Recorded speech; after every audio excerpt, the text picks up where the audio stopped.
I'm going to show you a very simple way to solve this circle geometry problem. Now, I don't want to bother you much with long processes in solving questions like this. If you are still new in understanding circle geometry, I would like you to go to my playlist on circle geometry. You'll see so many questions that I've solved there from different kind of perspective in circle geometry. It will help you to master circle geometry very well. But in this case, I just want to be direct with you so that when you see questions like this in probably objective question or MCQ question, it will be easy for you to just solve quickly without wasting time. Now, for us to solve this, the first thing you just have to look at here is that this is a cyclic quadrilateral.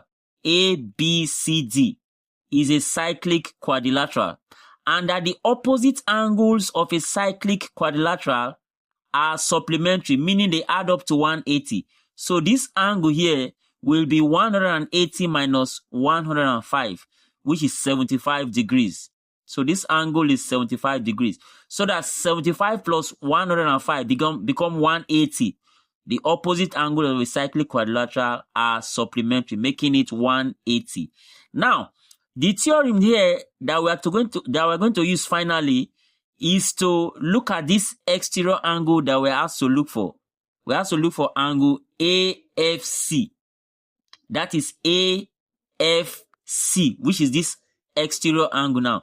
If you look, this line of this triangle is extended outward to form this exterior angle.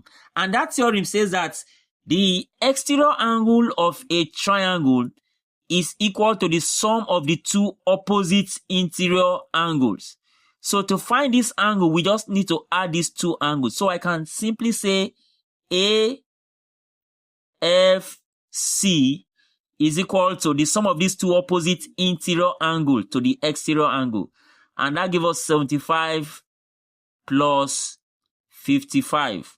75 plus 55 will give us angle AFC as 130 degrees. So it's as simple as this. Hope you enjoyed this video. Please don't forget to like, share, and join for more videos. Thank you.